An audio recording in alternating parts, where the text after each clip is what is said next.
the world has termed the sickness. वो दिन दूर नहीं जब बढ़ते पोल्यूशन के चलते इस धरती पर से इंसानों का नामो निशान मिट जाएगा। इस मूवी में हमें इसी सिनेरियो को दिखाया जाता है। हालांकि ये एक साइंस फिक्शन मूवी है, बट अगर हम लोगों ने पोल्यूशन को कम नहीं किया तो आज से 40-50 साल बाद शायद इंसानों को जिंदा रहने के लिए ऑक्सीजन मास्क पहनना पड़ेगा। 8, 7, 6, 5, 4, 3, 2, 1.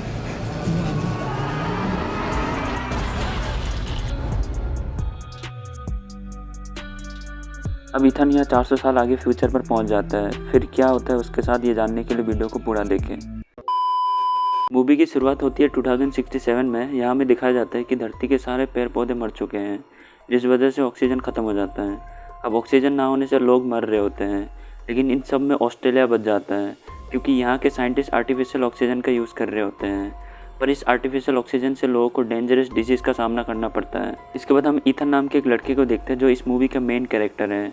ईथन इस ऑक्सीजन बनाने वाली कंपनी कॉर्निकल का एक वर्कर है।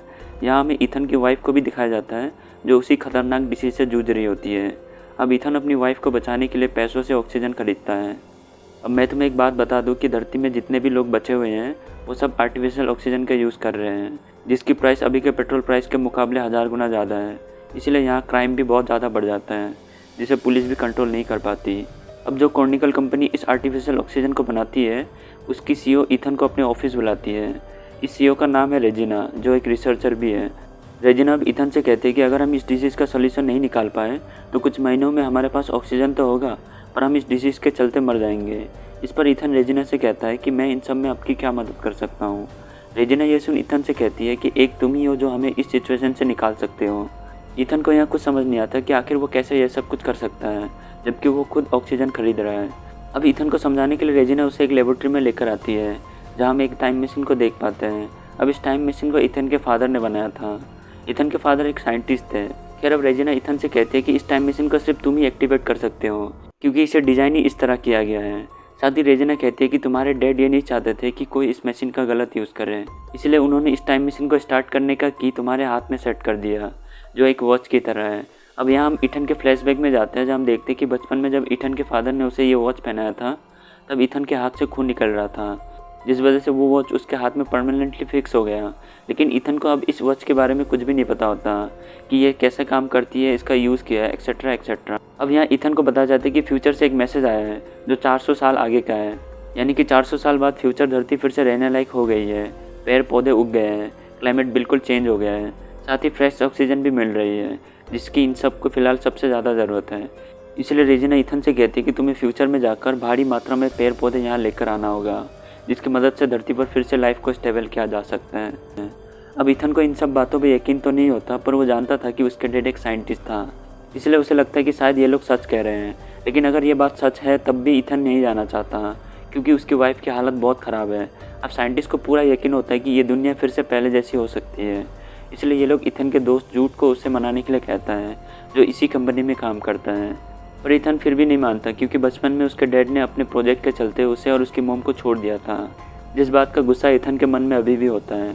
एंड वो नहीं चाहता कि जैसे उसके डैड ने अपनी फैमिली को छोड़ दिया था, वैसे वो भी अपनी वाइफ को छोड़कर चला जाए।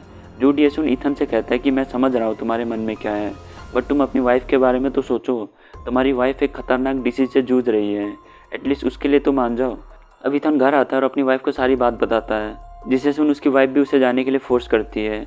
हालांकि वो ऐसा नहीं चाहती थी, बट इस धरती माँ को बचाने का और कोई दूसरा रास्ता भी नहीं है, इसलिए अब ईथन ना चाहते हुए भी फ्यूचर में जाने के लिए रेडी हो जाता है। फिर ईथन अपनी वाइफ को देखता है तो वो सो रही होती है, इसलिए वो उसे बिना कुछ बोले यहाँ से जाने लगता है। इसके बाद हम देखते हैं कि ईथन की वाइफ बस सोने की एक्टिंग कर रही थी, क्योंकि अगर ईथन उसे रोते हुए देख लेता तो वो कभी फ्यूचर में नहीं जाता। अगर कोई निब्बा निब्बी इस वीडियो को देख रहा है तो देखो और सीखो, इसे कहते हैं प्यार। गजब बेइज्जती है। अब अगली सुबह ईथन रेजिना के पास जाता है और कहता है कि I am ready to go in future, पर मेरी एक कंडीशन है। मेरे जाने के बाद अगर सब कुछ पहले जैसा हो गया तो तुम लोग सबसे पहले मेरे वाइफ का ट्रीटमेंट करोगे। रेजिना यह शर्त मान लेती है। अब इसके बाद सब लोग ईथन को फ्यूचर में भेजने की तैयारी करते हैं। लैब में ईथन को एक सूट दिया जाता है जिसे उसको पहनना है। अब ईथन सबसे आगे का प्लान पूछता है, लेकिन यहाँ किसी के पास भी कोई प्लान नहीं होता, क्योंकि इन सबको ये भी नहीं पता कि ईथन फ्यूचर तक पहुँच पाएगा भी या नहीं। ईथन फ्यूचर में किससे मिलेगा, फ्यूचर का अर्थ कैसा होगा, साथ ही इन लोगों को इतना भी भरोसा नहीं होता कि ईथन वापस आ भी पाएगा या नहीं। अब इस मूवमेंट पे इथन को एहसास होता है कि उसके साथ बहुत बड़ा स्कैम हो गया है, पर इतना सब कुछ होने के बाद भी वो फ्यूचर में जाने के लिए रेडी हो जाता है। इसके बाद इथन को एक डिवाइस दिया जाता है जिसका नाम आर्ची है। आर्ची की हेल्प से यहाँ के साइंटिस्ट फ्यूचर में इथन से कांटेक्ट कर सकते हैं। अब इथन मशीन में जाता है, जिसके जाते ही मशीन इथन के डीएनए से एक्टिवेट हो जाती है। अब साइंटिस्ट हाई वोल्टेज इलेक्ट्रिसिटी का एक शॉट देती है, जिससे यहाँ रेडियो वेव ब्लास्ट होता है। फिर हम इथन को देखते हैं कि वो बहुत तेज़ी से ट्रेवल कर रहा है। अब कुछ सेकंड में इथन नीचे ज़मीन पर गिर जाता है। अब क्योंकि वो बहुत तेज़ी से आया था, इसलिए उसकी सूट में आग लग जाती है, जिसे वो किसी तरह से खोल देता है। एंड फिर इथन अपने आसपास देखता है जहाँ हरे बड़े पौधे होते हैं, जिसका मतलब फ्यूचर में सब कुछ ठीक हो जाता है। लेकिन क्या फ्यूचर में इंसानों का अस्तित्व होता है, यह हम आगे जानेंगे। अब इथन सालों बाद नेचर का मज़ा ले ही रहा होता है, तभी उसे एक स्केलेटन दिखता है जिसके सर पर गोली की निशान होती है। इथन ये देखकर डर जाता है, क्योंकि इस स्केलेटन के हाथ पर वही वॉच है जो इथन के हाथ पर है। इसका मतलब ये इथन ही है। लेकिन इस स्केलेटन के वॉच पर जो लाइट है वो ग्रीन है, जबकि जिंदा इथन के वॉच पर रेड लाइट होता है। इथन ये देख कुछ समझ नहीं पाता। इसके बाद रात हो जाती है, जहाँ इथन आग लगाता है एंड साथ ही उसे भूख भी लग रही होती है, इसलिए वो कुछ फल खाने लगता है। लेकिन उसे ये नहीं पता होता कि ये फल जहरीला है, इसलिए थोड़ी देर बाद इथन की तबीयत खराब हो जाती है। अब इथन के पास जो डिवाइस होता है आर्ची, उससे पास्ट के साइंटिस्ट को पता चल जाता है कि इथन ठीक नहीं है, इसलिए वो लोग उसके फ्रेंड जूड को भेजता है। अब तुम्हें मैं एक बात बता दूं कि जब इथन के डैड ने उसे और उसकी मोम को छोड़ दिया था, तब इथन की मोम को किसी ने गोली मार दी थी। तब जूड ने इथन को अपने घर पर रखा था। एक तरह से जूड ने इथन को पाला है, इसलिए इथन जूड को अपने बड़े भाई की तरह मानता है। अब जूड इथन को दवा देता है, जिससे वो ठीक हो जाता है।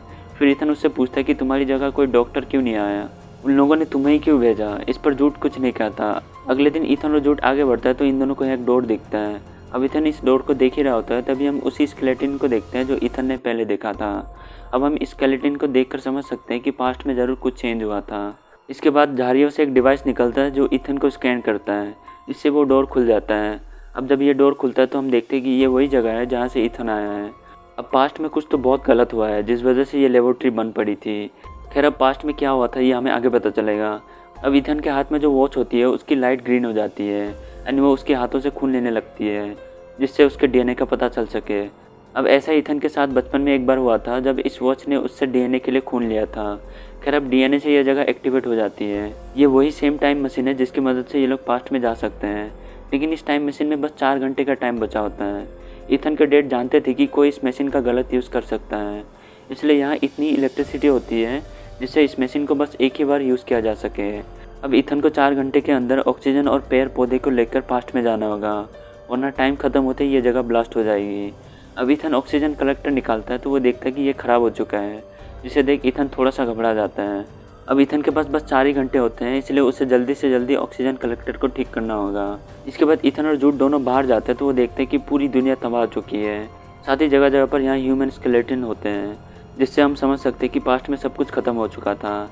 धरती पर से इंसानों का नामो निशान मिट चुका था एंड फिर इंसानों के मरने के बहुत साल बाद नेचर ने फिर से अपना काम किया।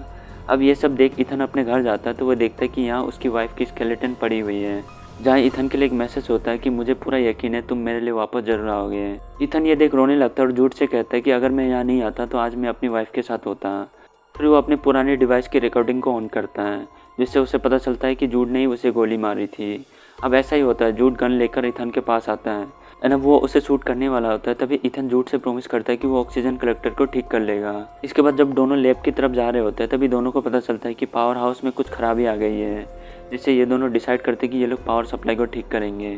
फिर दोनों नीचे जाकर पावर सप्लाई को ईजिली ठीक कर लेते हैं, क्योंकि ये दोनों पहले इस कंपनी में ही काम करते थे। इसके बाद जब दोनों लेबोरेटरी पर आते हैं तो इथन देखते हैं कि उसकी बॉडी लैब के बाहर ही पड़ी हुई है, जिसका मतलब पास्ट अभी भी बदला नहीं है। अब इथन जानना चाहता था कि फ्यूचर में उसके साथ क्या हुआ है, इसलिए वो आर्ची की बैटरी पुराने आर्ची पर डालता है तो उसे एक वीडियो दिखता है जिसमें जूड ने उसे गोली मार दी थी। जूड ये देख इथन से कहता है कि ऑक्सीजन कलेक्टर ठीक करने से अच्छा हम वापस अपने टाइम में चले जाते हैं, पर इथन इस बात से सहमत नहीं होता, इसलिए वो जूड को एक रूम में बंद कर देता है। इसके बाद जूड को उसके डैड का एक होलोग्राम मैसेज दिखता है, जिसमें वो कहते हैं कि वो इस टाइम मशीन की मदद से धरती पर ह्यूमैनिटी को बचाना चाहता था, लेकिन रेजिना ऐसा नहीं चाहती थी। वो बस इस टाइम मशीन को अपने फ़ायदे के लिए यूज़ करना चाहती थी, इसलिए मैंने इस टाइम मशीन को तुम्हारे डीएनए से कनेक्ट कर दिया, जिससे तुम्हारे अलावा और कोई इस मशीन का यूज़ ना कर सके। अब ये बात जब रेजिना को पता चला तब उसने जूड के साथ मिलकर इथन के डैड को मार दिया था। इथन ये देख बहुत गुस्सा हो जाता है, क्योंकि जिसे उसने अपने बड़े भाई की तरह माना था उसी ने उसके डैड को मारा है। यहाँ हम फिर से एक फ्लैशबैक में जाते हैं जहाँ हमें पता चलता है कि इथन के मॉम को भी जूड ने ही मारा था, जिससे रेजिना इथन को उसके डैड के बारे में बुरा भला बताकर उसका यूज़ कर सके। इथन यह सब कुछ देखकर खुद को बहुत कोसता है क्योंकि वो बचपन से अपने डैड को एक बुरा आदमी समझता था। अब इथन गुस्से में इस मशीन को डिस्ट्रॉय करने वाला होता है, तभी जूड यहाँ आकर इथन को रोक देता है और कहता है कि मुझे रेजिना ने तुम्हें मारने के लिए भेजा है। अब क्योंकि ये सिर्फ मशीन तुम्हारे डीएनए से एक्टिवेट हो सकता है, इसलिए इस काम के पूरे होते ही रेजिना ने मुझे तुम्हें शूट करने के लिए कहा था। अब क्योंकि ये दोनों बहुत साल से साथ हैं, इसलिए दोनों के बीच एक इमोशनल बॉन्डिंग बन गई है, जिससे जूड इथन को नहीं मार पाता। इसलिए वो फिर से वापस चलने के लिए कहता है, जिस पर इथन कहता है कि अगर मैं बिना ऑक्सीजन और पेड़ के गया तो रेजिना मुझे यहीं शूट कर देगी, और अगर नहीं गया तो तुम मुझे शूट कर दोगे। अब अगर तुम्हें याद होगा तो इथन ने अपनी स्केलेटन को पहले कहीं और देखा था, जिसका मतलब पास्ट में इथन मशीन को ठीक नहीं कर पाया था, इससे जूड ने उसे गोली मार दी थी, इसलिए उसकी बॉडी बाहर थी। फिर पास्ट चेंज होने के बाद इथन की बॉडी लेबोरेटरी के पास होती है, जिसका मतलब इथन बिना ऑक्सीजन और पेड़ के ही वापस चला गया था, जिससे रेजिना गुस्सा होकर उसे मार दिया था, इसलिए उसकी स्केलेटन लेबोरेटरी के बाहर थी। जूड को इथन की बातें बिल्कुल भी समझ नहीं आती, लेकिन उसे ये एहसास हो चुका था कि रेजिना ने सिर्फ अपने फ़ायदे के लिए उसका यूज़ किया है, इसलिए जूड अपनी किए पर गिल्टी फील कर इथन से माफ़ी मांगकर खुद को शूट कर लेते हैं। इसके बाद हमें पता चलता है कि फ्यूचर से कोई मैसेज नहीं आया था, ये सब रेजिना का एक चाल था, जिससे वो इथन का यूज़ करके इस टाइम मशीन की मदद से वो अपनी लोगों को फ्यूचर में ले जा सके। अब इथन जल्दी से ऑक्सीजन कलेक्टर को ठीक करके बहुत सारा फ्रेश ऑक्सीजन और प्लांट्स कलेक्ट कर लेता है। दूसरी तरफ रेजिना को पता चलता है कि जैसे इथन फ्यूचर की मशीन को अपने डीएनए से स्टार्ट करेगा, जूड उसे मारकर यहाँ आ जाएगा, जिसे रेजिना मारकर अपने कुछ लोगों के साथ फ्यूचर में चली जाएगी। इसी के साथ मशीन में काउंटडाउन स्टार्ट हो जाती है, जिसे देख ये लोग बहुत खुश हो जाते हैं। दूसरी तरफ इथन ऑक्सीजन और सारे प्लांट्स को टाइम मशीन से 2067 में भेज देता है, जहाँ से वो आया था। साथ ही इथन अपने डैड के रिकॉर्डिंग को भी साथ भेज देता है। इधर जैसे काउंटडाउन खत्म होता है वैसे एक जोरदार ब्लास्ट होता है, जिससे यह टाइम मशीन बंद पड़ जाती है। पुलिस ये साउंड सुनकर यहाँ आ जाती है। फिर पुलिस वीडियो रिकॉर्डिंग को देखकर रेजिना को अरेस्ट कर लेती है। इसके बाद हम देखते हैं कि इथन ने अपनी वाइफ के लिए एक फ्लावर भेजा है, जिसे देख उसकी वाइफ बहुत खुश होती है। इसके बाद इथन इस टाइम मशीन को डिस्ट्रॉय कर देता है। फिर वो बाहर आता है तो हम देखते हैं कि ये 2074 की दुनिया है, जो अब बहुत एडवांस हो चुकी है। साथ ही इथन को अब यहाँ एक भी स्केलेटन नहीं दिखाई देता, इसका मतलब पास्ट अब चेंज हो चुका है। इथन ने जो प्लांट्स और ऑक्सीजन भेजा था उससे लोगों ने फिर से धरती को रहने लायक बना दिया था, जिस वजह से लोग अभी भी जिंदा होते हैं। लेकिन इथन 2067 से है, इसलिए यहाँ उसे सब कुछ समझने के लिए बहुत टाइम लगने वाला है। एंड इसी के साथ ये मूवी यहाँ पर ख़त्म हो जाती है। अब मुझे पता है कि काफ़ी लोगों के मन में बहुत सारे सवाल हैं, जिसका जवाब हर किसी को चाहिए। खैर, अब सबसे पहले हमारे मन में ये आता है कि इथन जब अपनी वाइफ से इतना प्यार करता था तो वो वापस अपने टाइम में क्यों नहीं गया। अब अगर तुमने किसी से कभी प्यार किया होगा तो ये सीन देखकर तुम्हें थोड़ा तो बुरा लगा होगा। और इस टाइम मशीन को यूज़ करने के लिए इथन के पास बस इतनी इलेक्ट्रिसिटी होती है जिससे वो इस मशीन का बस एक ही बार यूज़ कर सकता था। इसलिए उसने प्लांट्स और ऑक्सीजन को भेजने का फैसला किया इस धरती पर ह्यूमैनिटी को बचाने के लिए, और यही उसके डैड का सपना था। दूसरा सवाल आपके मन में है कि इथन जब 2067 से 400 साल आगे फ्यूचर में आया तो उसे यहाँ अपनी डेड बॉडी कैसे मिली। ये कैसे और कब हुआ ये हमें भी नहीं पता, एंड यही इस मूवी की सबसे बड़ी लूप होल है। साथ ही इस मूवी में बहुत सारे ऐसे सीन हैं जिसे एक्सप्लेन नहीं किया गया है, इसी वजह से लोगों ने इस मूवी को ज़्यादा पसंद नहीं किया। सही में इस मूवी का कंसेप्ट तो बहुत अच्छा है, बट मूवी मेकर्स ने बहुत सारा सीन्स ना समझाकर लोगों को कंफ्यूज कर दिया। इसी वजह से IMDb पर इस मूवी को मिली है 4.9 स्टार आउट ऑफ 10। खैर, अब मुझे तो इस मूवी की कंसेप्ट अच्छी लगी। आपको ये मूवी कैसी लगी कमेंट सेक्शन पर ज़रूर बताना।